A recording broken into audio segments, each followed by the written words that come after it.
Hi, I'm Marcy Degman, the Aspiring Gardener, and today we're going to talk about pruning shrubs. The first thing I want to mention is that to have a natural looking shrub, you don't want to take everything down. You don't want to top the shrub like many people will top a tree and it ends up not as healthy.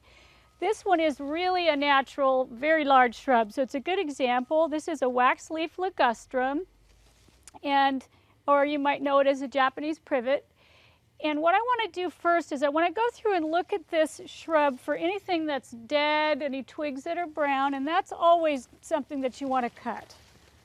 So if you see anything like that, cut that away first and just go through and kind of take any dead wood away.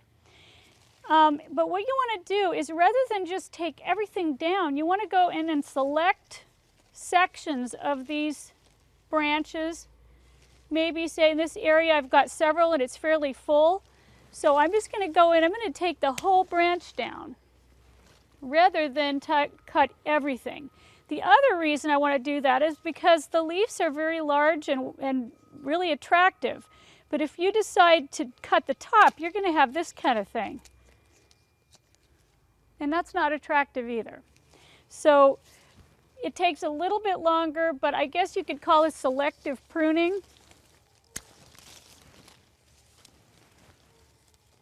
And what you want to remember is that most flowering shrubs, or any kind of fruiting shrubs, they need to have sunlight get to all the parts of the shrub, and they need air circulation. So by doing this, you're doing all those things.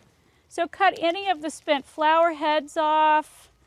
I usually like to wait until the berries are done for the year, because this particular shrub has really nice white fragrant flowers in the summer, and they're followed by these blue berries which are starting to develop right now. So normally I probably would prune this maybe even in another month when everything is done.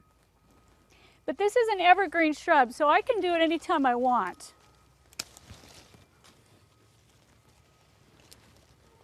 So what you want to do is you want to go along, and once you've cut away everything that kind of looks like it needs to go, then you want to stand back and take a look and see if your shape is coming around. So I'll cut this side, and then I'll go around to each side of the shrub and do some trimming, and then I'm going to stand back and take a look. And as you can see, it's a little more open this time of year. Your evergreen shrubs like this are going to lose some of their leaves in the spring. So you may want to go back in a little bit then too. But fall is a really good time to do this.